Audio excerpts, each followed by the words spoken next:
नमस्कार, राम राम। यहाँ पर एक 24 साल के लड़के की कुंडली है ये।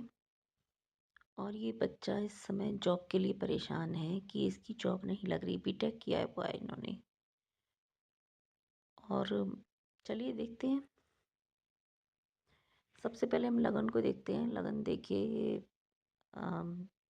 5 नंबर की लगन है और इसके लॉर्ड जो हैं सूर्य 3 डिग्री के यहाँ पर दशम में बैठे हैं। सूर्य दशम में अच्छा फल देते हैं, लेकिन डिपेंड करता है कि उनके साथ में और कौन से ग्रह बैठे हैं और वो खुद कितनी डिग्री के हैं, उनमें कितना बल इत्यादि है।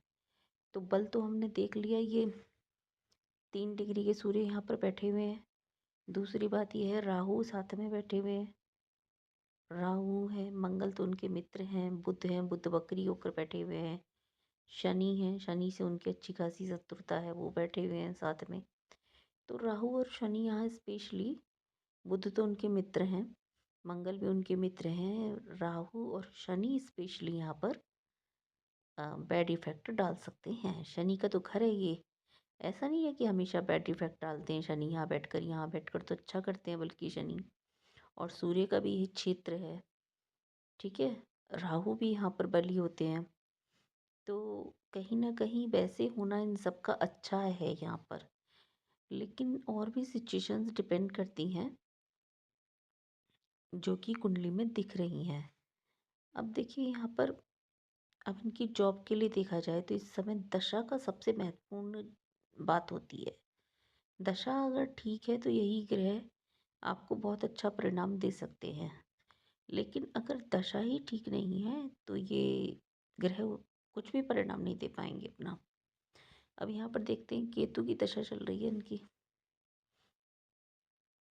केतु है मंगल की राशि में, और सभी ग्रह की दृष्टि, सूर्य की, मंगल की, राहु की, बुध की, शनि की, मतलब चौथे घर में दृष्टि आ रही है। सुख के घर में इतने सारे ग्रहों की दृष्टि, और अग्नि कारक और क्रूर ग्रहों की भी दृष्टि घर में आ रही है। इसका मतलब घर का माहौल अत्यंत ही विचलित रहता होगा, खराब रहता होगा। घर में कुछ ना कुछ प्रकरण लगा ही रहता होगा। दूसरी बार केतु जो है चौथे घर में बैठकर माँ के साथ या तो संबंध या फिर माँ की सेहत पर असर डालते हैं। और दूसरी बात, क्रूर ग्रहों की दृष्टियां तो आ ही रही हैं, वो बात है अलग। अब देखते हैं इनकी जॉब के लिए। अब इनकी केतु के साथ चल रही है चंद्रमा की दशा। इस समय केतु की महादशा है और चंद्रमा की दशा है। चंद्रमा बैठे हैं 12वें घर में, ठीक है। देख रहे हैं वो छठे घर को। और इस समय वो अपनी ही राशि में बैठे हुए हैं। यहाँ पर देखा जाए तो कुंडली के अंदर, लगन कुंडली के अंदर, जब हम जॉब के लिए देखते हैं तो जॉब के लिए देखते हैं छठे घर को। देखिए, छठे घर की एक राशि यहाँ है, दूसरी राशि यहाँ है, और शनि बैठे हैं दशम घर में। देखा जाए तो ये बहुत अच्छा एक दिख रहा है कि हाँ भाई, जॉब तो लग जानी चाहिए इस समय की बात करें तो।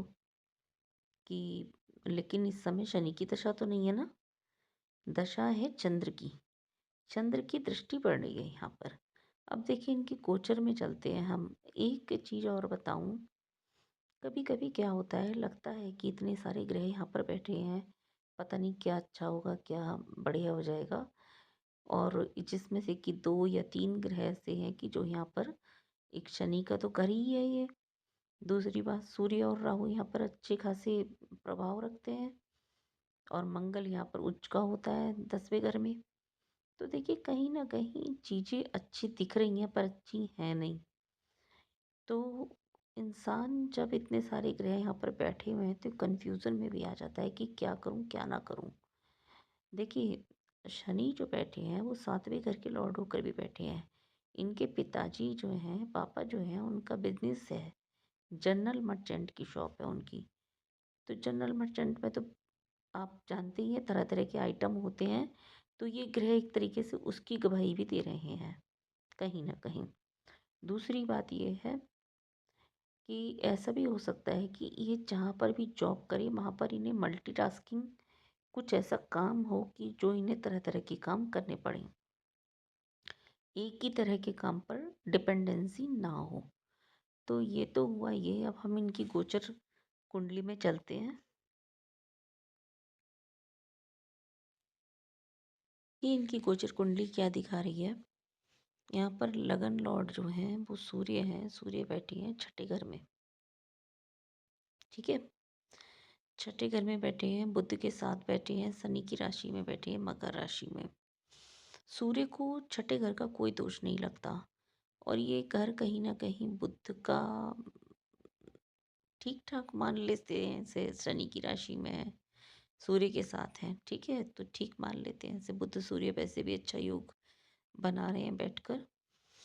लेकिन आप एक चीज़ देखिए कि केतु की दशा है सेकंड हाउस की, और चंद्रमा की अंतर्दशा है।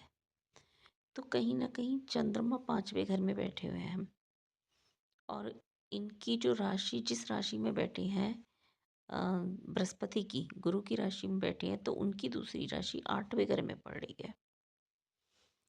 अब सिचुएशन ये है कि हम दशा के ऊपर मेन फोकस करते हैं, क्योंकि दशा बहुत कुछ बताती है। मतलब सारा जो मेन वो होता है वो दशा के पास ही होता है। अब देखिए, पांचवा और आठवां घर कनेक्ट हो गए और दूसरा घर कनेक्ट हो गए। अब इनकी जिन लाइफ में चल क्या रहा है मैं ये बताती हूँ आपको। इनका जो अफेयर है वो अपनी से बड़ी उम्र की लेडी के साथ, जो कि शादीशुदा है, उनके साथ इस समय चल रहा है, ऐसा घर वाले बताते हैं कि पूरे पूरे दिन उन्हीं के पास बैठते हैं। इनके परिवार की ही वो लेडी है। और तो आप समझ सकते हैं मैं क्या बोलना चाह रही हूँ। चंद्रमा को राहु को कनेक्शन मिल गया, तीनों घरों का कनेक्शन आपस में हो गया, देखो परिवार का भी कनेक्शन हो गया, और पांचवा घर लव वगैरह को दिखाता ही है, रोमांस को, तो वो कनेक्शन बन गया। और देखिए यहाँ पर शादीशुदा लेडी के साथ एक अफेयर होना, आठवें घर का भी कनेक्शन बन गया। तो तीनों चीज़ें यहाँ जुड़ रही हैं। जॉब के लिए शायद ये कोशिश ही नहीं कर रहे हैं, पता नहीं।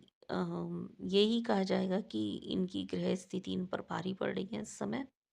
तो जब चंद्रमा की अंतर्दशा निकल जाएगी जुलाई में, उसके बाद इनकी मंगल की दशा आएगी, ठीक है, तब वो चीज़ देखी जाएगी कि क्या जॉब की सिचुएशन है उस समय, मंगल कहाँ बैठे हैं कहाँ नहीं बैठे हैं। लेकिन फिलहाल चांसेस हैं भी, लेकिन इन्हें अपने ऊपर कंट्रोल करना पड़ेगा, उन चीज़ों से दूर हटना पड़ेगा, अपना फोकस करना पड़ेगा थोड़ा सा। परिवार वालों को भी इनके ऊपर थोड़ा बाउंड्रीज लगानी पड़ेंगी, और इनकी हेल्प भी करनी पड़ेगी जॉब दिलवाने में, या फिर इन्हें शॉप पर ही बिठाया जाए, तब जाकर चीज़ें सॉल्व हो सकती हैं। अदरवाइज इस समय इनके घर वाले बेहद परेशान हैं इस चीज़ से कि बच्चा जॉब भी नहीं कर रहा, पढ़ाई भी नहीं कर रहा, और इन चीज़ों में है। धन्यवाद।